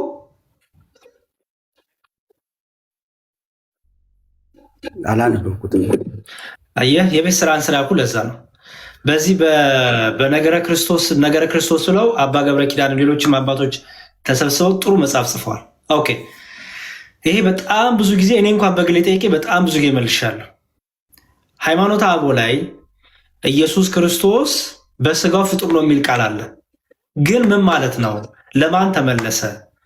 አባቶቻችን ምን ተጠይቆ ነበር ያን የመለሱት? ለምሳሌ በመጽሐፍ ቅዱስ ላይ ከእኔ አይ ይበልጣል የሚለውን ቃል ብቻ ቃሉን ይዘህ ተጽፏል እኮ ቃሉ አለ። ግን ምን ማለት ነው ብለህ አንተ እንደ ክርስቲያን ትፈተዋል አይደል? አረ ግርማ፣ ለምሳሌ አንድ ሰው ተጽፏል ቃሉ አለ፣ ማንም አይክደው፣ ከኔ አይበልጣ ይላል። ግን ይሄን ቃል ሙስሊሙ ሲፈታውና ክርስቲያን ሲፈታው እኩል አይደለም። ክርስቲያን ሲፈታው በክርስቲያን እሳቤ በነገረ ክርስቶስ እሳቤ እያሰበ ነው የሚፈታው። ሙስሊሙ ሲፈታው ደግሞ ቃሉን ይዞ አይ በቃ ይኸው ፍጡር ነው ምንድነው ሶሪ ከኔ አይበልጣ ብሏል፣ ስለዚህ አይበልጠዋል ብሎ ይፈታዋል። አሁን ይሄ ቃል አለ። ቃሉ ግን አባቶቻችን ምን ተጠይቆ የተናገሩታል። ሁለተኛ ደግሞ ምን ማለት ነው የሚለው ልታውቅ ይገባል። ኦኬ ድንግል ማርያም የማህፀኗን ፍሬ ማን ትለዋለች? አምላኬም ትለዋለች አይደለ? ጸሎተ ማርያም የምንለው ላይ የማርያም ጸሎት የምንለው ላይ ነፍሴ በአምላኬና በመድኃኒቴ ትላለች ድንግል ማርያም። ስለዚህ ድንግል ፈጣሪዋን ወልደዋለች አይደል? እርሱን ደግሞ የፈጠረውን ስጋ ምን ብሏል? ተዋህዷል።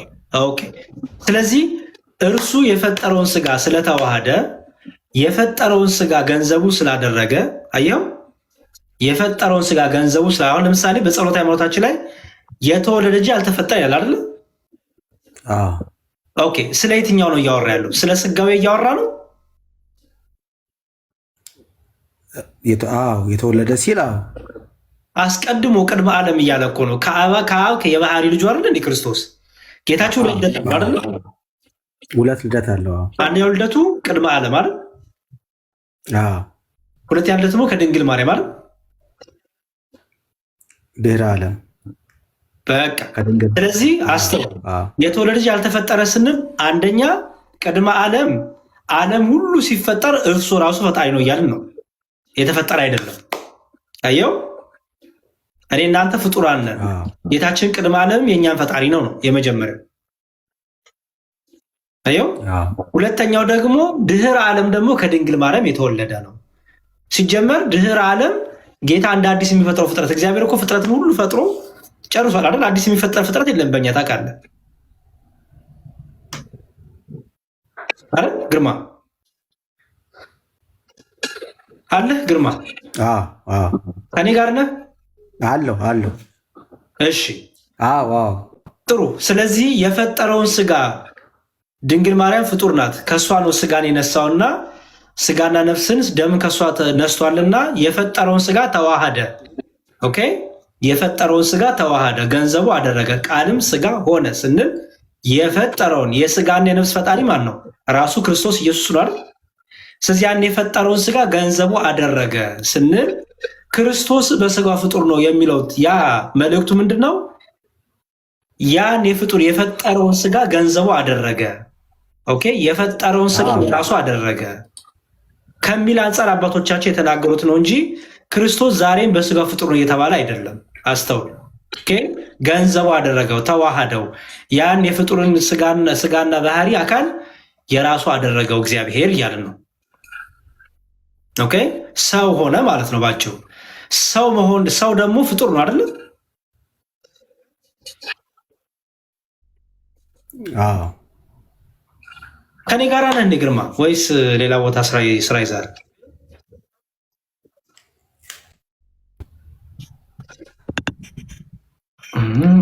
እሺ በልበርታ እንግዲህ በጣም ብዙ ጊዜ የተመለሰ ጥያቄ ነው እና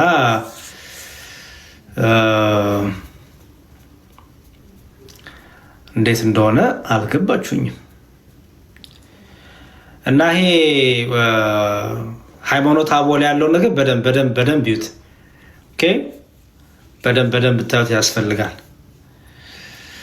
ማንበብ ነው እኮ ማንበብ በጣም ቀላል ነው እኮ። እኔ እንዴት ዩቲዩብ ላይ ሰርች አድርጉ። ዩቲዩብ ላይ ሰርች ታደርጉ ኦርቶዶክሲያን መልሶችን። እኔ አንድ ቁጥር የምጽፉልኝ ሰዎች ጥያቄ ልጠይቃችሁ። ጥያቄዎቻችሁን ሄዳችሁ ሰርች አድርጋችኋል? አሁን የማስገባው ሰው ከዚህ በኋላ ጥያቄውን ሰርች አድርጎ ዩቲዩብ ላይ መጽሐፍትን አንብቦ ያጣ ሰው ነው የምፈልገው። ጥያቄውን ዩቲዩብ ላይ ሰርች አድርጎ መልስ ያላገኘና መጽሐፍትን አንብቦ መልስ ያላገኘ ሰው ነው የምፈልገው። እዚህ ላይ ዝም ብሎ መልስ እየተሰጠ ሰነፎች ሆነናል። የቤት ስራችን አንሰራም፣ አናነብም። ኦኬ ጠንካሮች ክርስቲያኖች አይደለንም። እገሌ እንዲመልስልን ብቻ ነው የምፈልገው። እኛ ማንበብ አንወድም። እኛ መጽሐፍት ማገላበጥ አንወድም። የቤት ስራ መስራት አንወድም። በቃ ስለዚህ ጥያቄያችሁን መጀመሪያ ሰርች አድርጉና ነው። ጥሩ ልምድ ነው። ባይዘው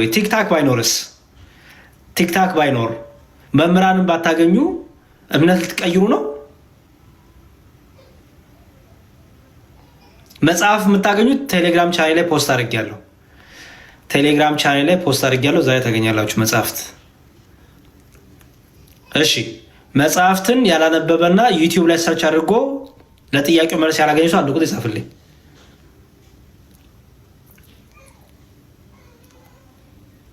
እሺ የክርስቶስ እስረኛ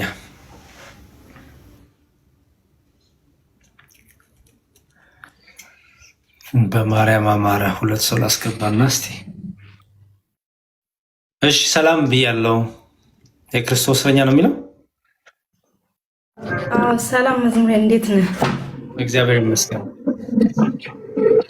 እኔ መጽሐፍ ቅዱሱ ላይ ሳይሆን ጥያቄ መዝገበ ጸሎት ላይ ምስጢረ ስላሴ ምስጢረ ስጋዊ ምናምን አለና ሕጉን ነው ለመጠየቅ የፈለግኩት ማለት ነው። ቁጭ ብለን ማንበብ እንችላለን እሱን ከጸሎቱ ውጭ ማለት ነው? አዎ ትቻለሽ። ምክንያቱም የጸሎት መጽሐፍቶቻችን ጸሎትን ማድረሻ ናቸው፣ መማሪያም ናቸው። ሁለቱንም ያዙ ናቸው ጸሎት መጽሐፍቶቻችን። ስለዚህ ጸሎትሽን ካደረሽባቸው ደግሞ ለትምህርትም ደግሞ ማንበብ ትችላለሽ። ምን ችግር የለውም። እሺ ሁለተኛ ጥያቄ መጠየቅ ይቻላል? አንዳንዴ የኛ ሴቶች የልማዳችን በየወሩ ይመጣብናል ማለት ነው እና አንዳንዴ ባህሪያችን ይቀያየራል፣ መቆም አንችልም። አንዳንዴ በቃ የሆነ ባህሪያችን ይቀያየራል፣ ለመጸለይም የሆነ ይከብደናል ማለት ነው በጣም እና በዛ ሰዓት ጸሎት እኔ ብዙ ጊዜ አቋርጫለሁ እና ደግሞ ሳቋርጥ የሆነ ጭንቀት አለ፣ የሆነ ነገር ይፈጥርብናል እና እንዴት ይታያል እሱ ነገር? እኮ በጣም ብዙ ጊዜ እኮ አንደኛ ይኸውልሽ እህት አለም ጸሎት የበረታ ሰው ቆሞ እየሰገደ እየጾመ እየጸለየ እንትን ይላል፣ ጸሎቱን ያደርሳል። ሁለተኛው አይነት ጸሎት ደግሞ ምን አይነት ጸሎት መሰለሽ? አሞሽ፣ ለምሳሌ አሞሽ አልጋ ላይ ተኝተሽ ጸሎት ትከለከልሽ እንዴ? አልትከለከይም። በተለያየ በሽታ ተይዞ እኮ ሰው አልጋ ላይ ሆኖ መቆም አቅቶት ፓራላይዝ ሆኖ እጁ እግሩ መንቀሳቀስ አቅቶት እኮ አንደበቱ እስከሰራ ድረስ ህሊናው አእምሮ ኖርማል እስከሆነ ድረስ አልጋው ላይ ተኝቶ እኮ መጸለይ ይችላል። ኦኬ የበረታሽ ጊዜ አሁን ለምሳሌ በሴቶች ልማር ላይ ያለን ያመኛል አልሽ። በቃ ካመመሽ እንደፊቱ መቆም ካልቻልሽ እንደፊቱ መስገድ ካልቻልሽ ምንም ችግር የለውም። አልጋሽ ተኝተሽ እኮ በቻልሹ አንቺ ይሄ በዚህ መልኩ ባረግ ጸሎቴን እግዚአብሔር አደርሳለሁ። እግዚአብሔር በየትም ይሰማሻል። አንድ ነገር ልንገርሽ፣ እግዚአብሔር የሚፈልገው ሁሌም ከፍቅር የሆነውን ነው። ኦኬ፣ እግዚአብሔር የሚፈልገው ከፍቅር የሆነውን ልብ ነው የሚፈልገው። ኦኬ፣ ስለዚህ ከፍቅር የሚሆነውን ልብ ስለሚፈልግ አሞሽ ከሆነ ሐኪም ቤትን ተኝተሽ መጸለይ ትችላለሽ። ኦኬ፣ ቆመሽም ስራ ይሰራሽ መጸለይ ትችላለሽ። ምንም ከእግዚአብሔር ጋር መነጋገር በየትም ቦታ የሚከለክልሽ ነገር የለም። ስትበረቺ ደግሞ እየጾም እየጸለሽ እየሰገድሽ ውዳሴ ማርያምሽን ማንበብ መጽሐፍ ቅዱስሽን ማንበብ ትችላለሽ። ምንም የምትከለኪው ነገር የምትከለኪው ከሚስጥራቱ መሳተፍ ወይም መጠመቅ ወይ ደግሞ ስጋው ደግሞ መቀበል ትከለኪያለሽ። ለምን ቢባል ስጋው ደግሞ ለመቀበል ከ15 ከ18 ሰዓት መጾም አለብሽ። ይህን ደግሞ በፔሬድ ላይ ያላችሁ ብዙ እህቶቻችን ማድረግ አትችሉም። ቀጥሎ ደግሞ መጠመቅ አትችሉም፣ ምክንያቱም ደም እየፈሳችሁ ስለሆነ መጠመቅ አትችሉም። ከዛ በተረፈ ግን ሁሉን ነገር መጽሐፍ ቅዱስ ማንበብ፣ ውዳሴ ማርያም ማንበብ፣ ምንም መጸለይ፣ እሰግዳለሁ ካልሽ ምንም የምትከለከው ነገርም የለም። ሰው በምትችው አቅም ከእግዚአብሔር ጋር በነገሮች ሁሉ ባገኘሽው አጋጣሚ ሁሉ መነጋገር ትችላለሽ። አመሰግናለሁ። ቃል ሕይወት ያሰማል። አሜን አሜን። በርቺ። እሺ ኢየሱስ ክርስቶስ ከስጋዬ በኋላ ይህ ሂውማን ኔቸር የተፈጠረው ከመሆኑ ተለውጧል። ጎንደሬው እኔ በጣም ቆይ ሚዩት ላርግ፣ እውነቱን ልንገርህና ሚዩት አርገህ ብታዳምጥ ይሻላል። በጣም እኔ አንድ ነገር ልንገርህ፣ በጣም ተንኮል አይቼብሃለሁ። በጣም ይሄ ተንኮለኝነት ውስጥህ በጣም መሰሪነት አለ፣ ተንኮል አለ እንዳየሁት። በጣም ባለፈውም ነግሬሃለሁ። እኔ እንደዚህ ሰዎች እንደዚህ ሲሆኑ አልወድም። ንጹህ የሆነ ነገር ያስታውቃል እኮ ጅል አይደለንም ባይዘወይ እና አይሃለሁ በተለያዩ ቤቶች የምታደርገውን ነገር ስለማይ ያ በጣም የተለያየ አይነት ባህሪ ነው ያለ፣ የተለያየ አይነት ማንነት ነው ያለ። የሆኑ ሰዎች ስታገኝ የምታደርገው ነገርም አይቻለሁ፣ እኔ ጋር ስትመጣ ደግሞ የምትሆነው ነገርም አይቻለሁ። እና እኔ ትልቅ ሰው ነህ አይቻለሁ ቪዲዮዎችን ምናምን፣ ለምን እንደዚህ መሆን እንደፈለግ አልገባኝም። እና እኔ ብዙ አንተን ከዚህ በኋላ ተቀብዬ ምናምን እንደዛ አላረግም። ብዙ ጊዜ ሞክሬ ሳይክ ተንኮልና ሴራን ያየውብህና ቅንነትም አላየውብህም። ሰው ሚዩት አድርጌሃለሁ፣ ባይዘወይ ሚዩት አድርጌሃለሁ። ኔክስት ታይም ደግሞ ብሎክም ላደርግ እችላለሁ። እኔ በጣም ብዙ ሰው ብሎክ አደርጋለሁ ባይዘወይ። ምንም በተለይ ተንኮልና መሰሪነት ካየው ክፋት ካየው ብሎክ አደርጋለሁ ሰዎች። ምን ታደርግልኛለህ? ምን ታደርግልኛላችሁ? እሺ ሰላም ብያለሁ። በማርያም አማረ ነው የሚለው።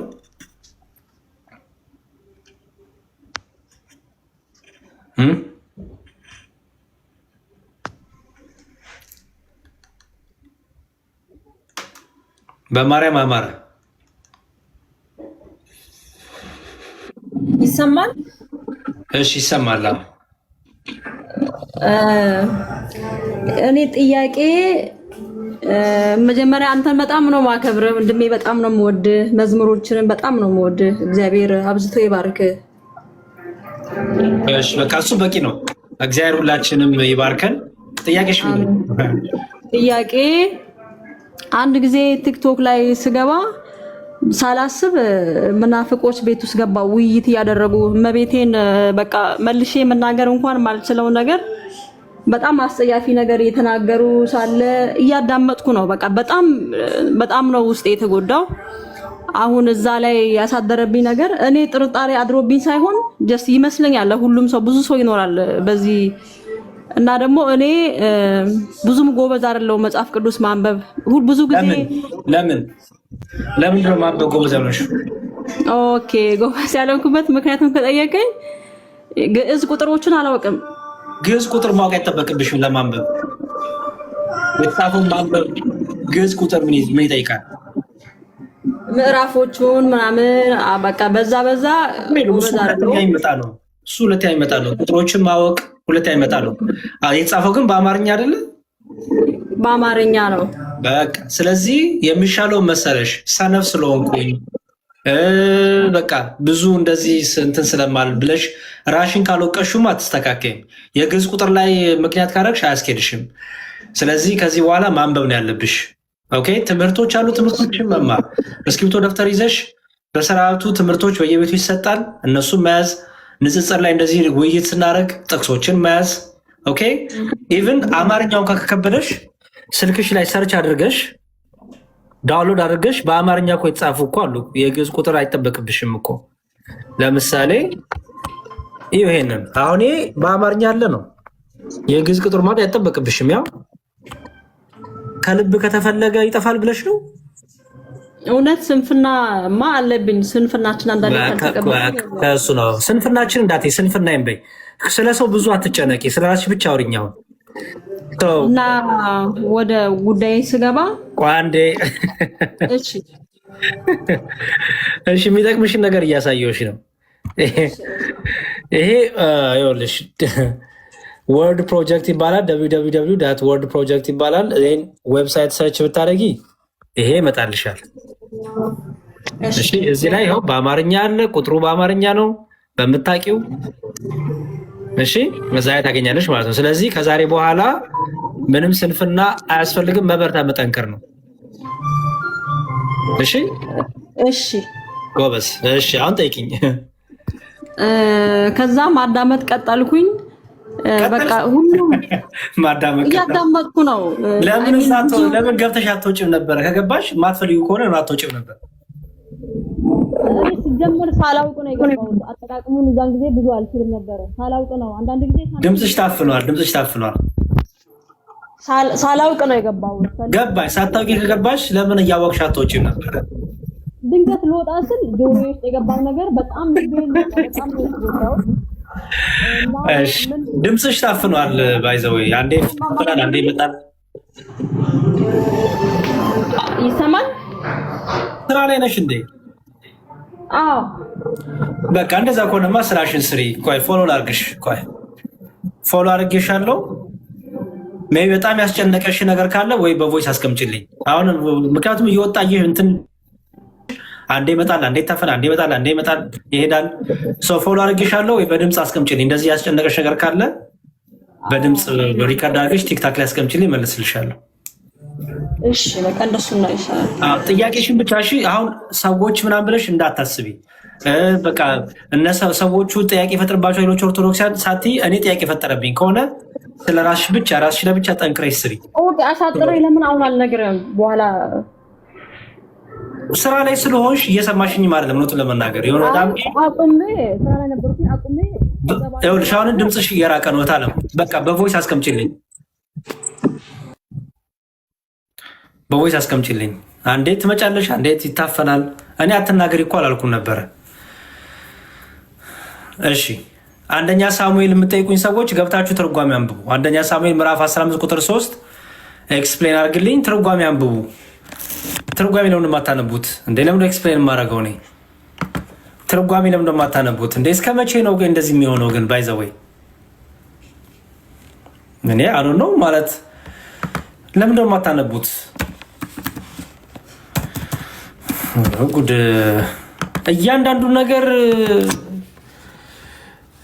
ሳርቾ ትርጓሜ ላሳይሽ። ሼት አለ ይኸው ኤኦቲሲ ላይብራሪ ላይ ግቢና ኤኦቲሲ ላይብራሪ ላይ ግቢ። ኤኦቲሲ ላይብራሪ ላይ ጽፈሽ ግቢ። ከዛ በኋላ ይኸው እዚህ ጋር አለልሽ የብሉይ ኪዳን የአዲስ ኪዳን ትርጓሜ አለ። የብሉይ ኪዳን የአዲስ ኪዳን ትርጓሜ ይኸው የብሉይ ኪዳን ትርጓሜ እዚህ ጋር አለልሽ። ከዛ ሳሙኤል አይደል ጥያቄሽ? አንደኛ ሳሙኤል ይኸው የታለ? ትንቢተ ኤርምያስ፣ ባሮክ፣ ሰቆቃ ኤርምያስ ይኸው እዚህ ጋር አለልሽ። የሰቆቃ ኤርምያስ፣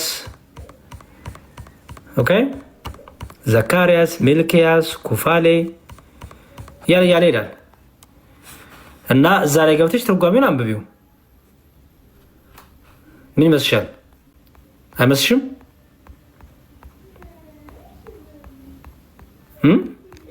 መልሽልኝ ሳርቸው። እዚህ ላይ ገብተሽ ትርጓሜውን አንብቢ። ከዛ ትርጓሜውን አንብበሽ ያልገባሽ ነገር ካለ ጠይቂኝ መተሽ።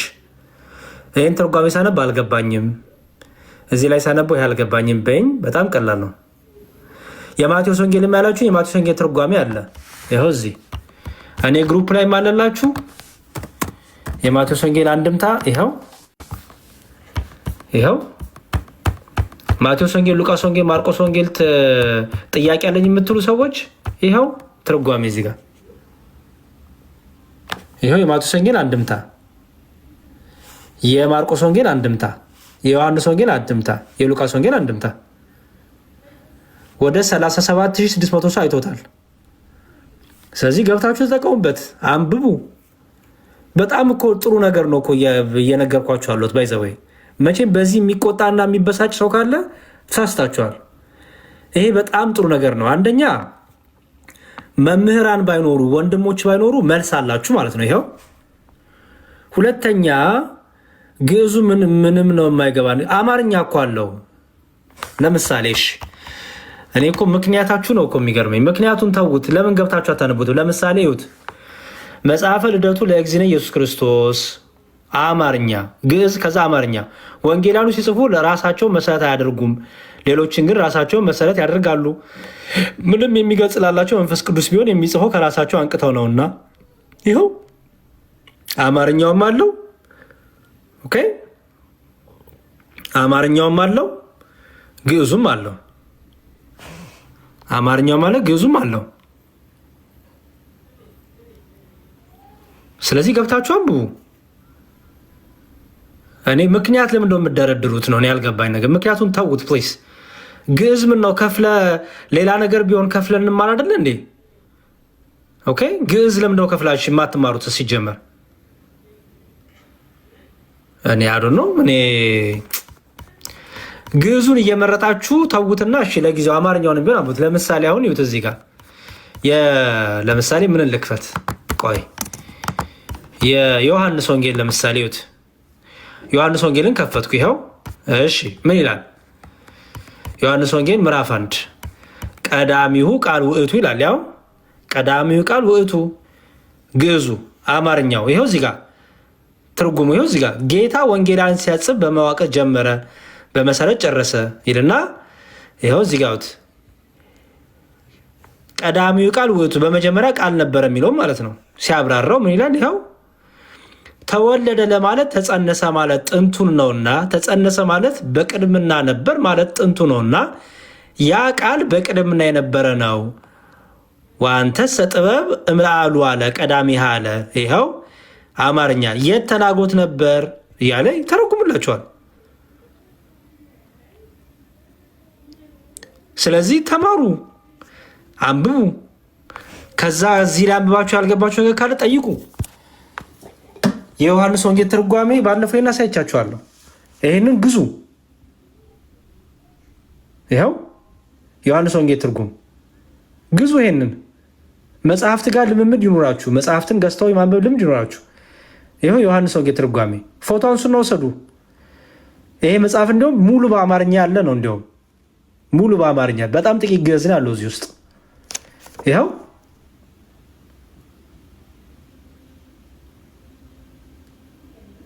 የቅዱስ ጳውሎስ መልእክትም የ14ቱ መልእክት ትርጓሜ ይኸው ፎቶ ወሰዱ። ኢትዮጵያ ያላችሁ አስልኩ፣ ውጭ ያላችሁ ኢትዮጵያ ያላችሁ ግዙ። ይሄንን ላኩላቸው።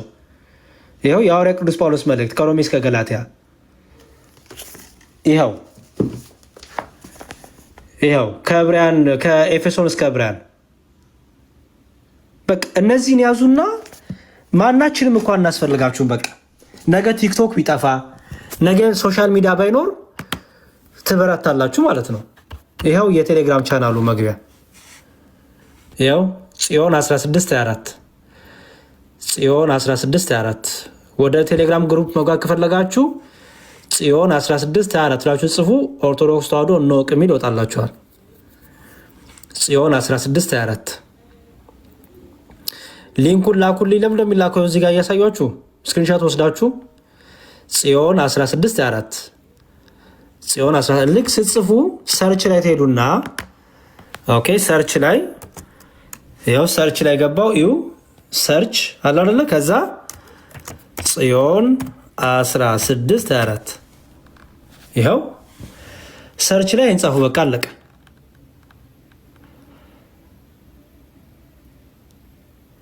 ከፈለጋችሁ አትን ጨምሩችን አት ካልሆነ ደግሞ ከአት ውጪ መጻፍ ትችላላችሁ። ግን በዚህ በአት ሞክሩ። ከመጣላችሁ፣ ካልመጣ ደግሞ ጽዮን 1624 ብቻ አላችሁ ሞክሩ። ከዛ ኦርቶዶክስ ተዋህዶ ነው የሚል ይመጣል ማለት ነው። ቀላል። እዛ ላይ መጽሐፍት አሉላችሁ፣ መርጣችሁ የፈለጋችሁት መጽሐፍ አንብቡ። በጣም ብዙ መጽሐፍ ነው ያስቀመጥኩት፣ ይጠቅመኛል፣ ይሄ ነገር የምፈልገው ነው የምትሉትን ለእስልምና መልስ ያለበት አለ። ከእስልምና ለሚነሱ ጥያቄዎች መልስ ሰጥቷል። ለፕሮቴስታንት መልስ ሰጥቷል። ይኸው እዚህ ላይ አለላችሁ። ሰነፎች አንሁን፣ በቃ አንባቢያን እንሁን። ያው እንዴት ሰርች አድርጋችሁ እንደምትገቡ ግልጽ ነው። ገብቷችኋል ወገን? ገብቷችኋል? ግልጽ ነው።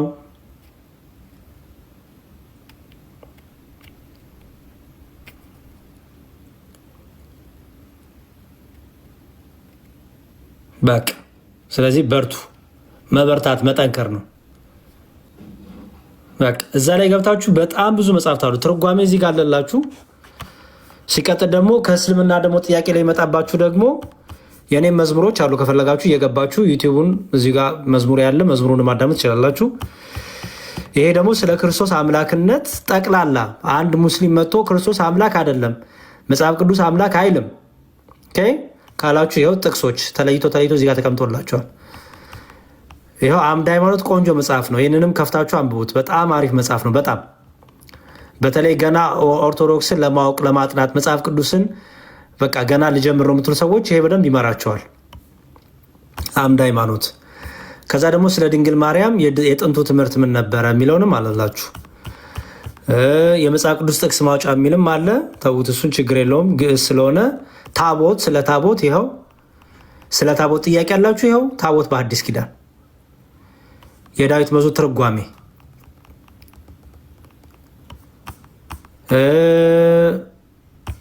ሁለቱ ኪዳናትም ቆንጆ መጽሐፍ ነው። በጣም ቆንጆ መጽሐፍ ነው ሁለቱ ኪዳናትም። የቁርአን ግጭቶች ይላል። ይሄ ቁርአን ላይ ግጭቶች ብለን የጠየቅነው ነው። ይሄ ደግሞ ሙስሊሞች ለሚጠይቁት ጥያቄ መልስ የተሰጠበት ነው። ይሄ ደግሞ ከሙስሊሞች ላይ መጣ ማንኛውም ጥያቄ መልስን የያዘ ነው ማለት ነው። ይሄ ወደ 27,000 ምናምን ሰው አይቶታል። ብዙ ሰው ተጠቅሞበታል እንደምታዩት። ስለዚህ ተጠቀሙበት እናንተ አንባቢ ሁኑ። ኧረ የሆነ ሙስሊም ሊጠይቀኝ ከማለታቸው በፊት የዚህ ውስጥ ግቡና መልሱን አግኙ። ሙስሊሞች ለሚያነሱት በጣም ቆንጆ መጽሐፍ ነው። በጣም እኔ ሁላችሁ ነው መጽሐፍ ሪኮመንድ የማደርገው። በጣም በተለይ ሙስሊሞች ጥያቄ ለሚጠይቋችሁ ማለት ነው። ከዚህ መጽሐፍ ውጭ ጥያቄ አይጠይቁ። ከጠየቋችሁም ኑና ጠይቁን። ግን መጀመሪያ ይህ መጽሐፍ ተመልከቱ።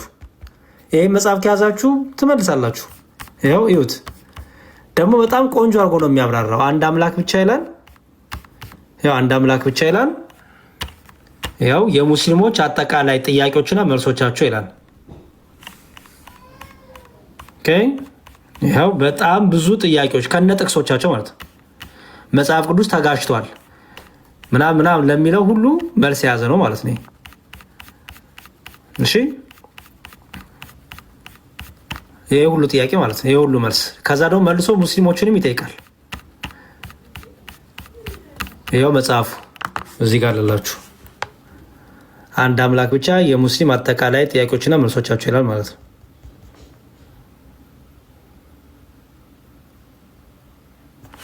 በቃ እንዲህ ያደረጋችሁ እዩ፣ አንብቡ። መልስ ለሙስሊሞችም ይላል እዚህ ጋር እና ፕሊዝ ጀገን ብላችሁ ጠንከር ብላችሁ ለማንበብ ሞክሩ። እሺ ቴሌግራሙን ያላገኘ ሰው አለ?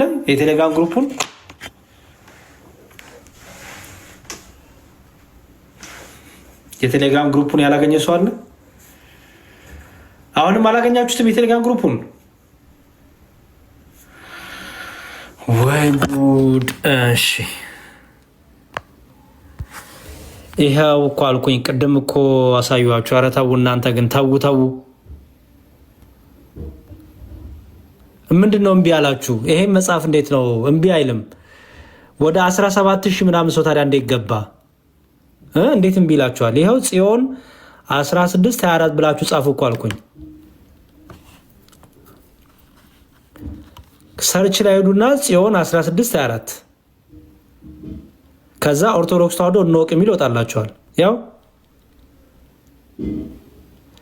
ጽዮን 16:4 አንድ ላይ ነው ያለው። ባይዘወይ እንትን የለውም፣ ስፔስ የለውም፣ አንድ ነው። ጽዮን 16:4 በመሀል ክፍተት የለውም።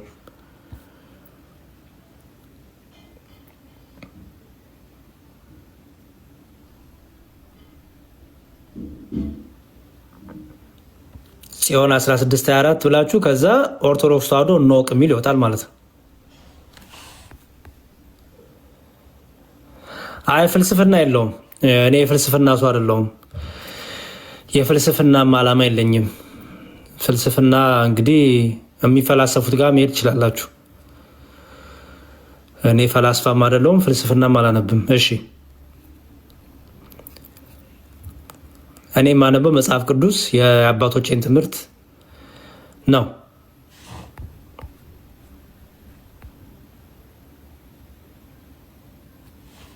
ኦርቶዶክስ ተዋሕዶ ነው ይላል። በቃ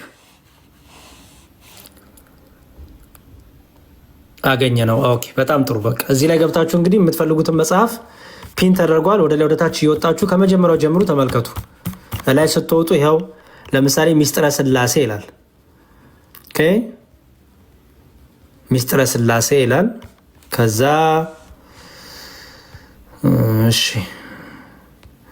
ሚስጥረ ስላሴ ይላል። ከዛ ነገረ ቅዱሳን፣ ነገረ መላእክት፣ መጽሐፈ አሚኖ ስርዓት፣ ቆንጆ የትንሣኤ ሙታን፣ ሚስጥራተ ቤተክርስቲያን አያችሁት፣ መርሎተ ጽድቅ መጽሐፍቶችም አሉላችሁ እዚህ።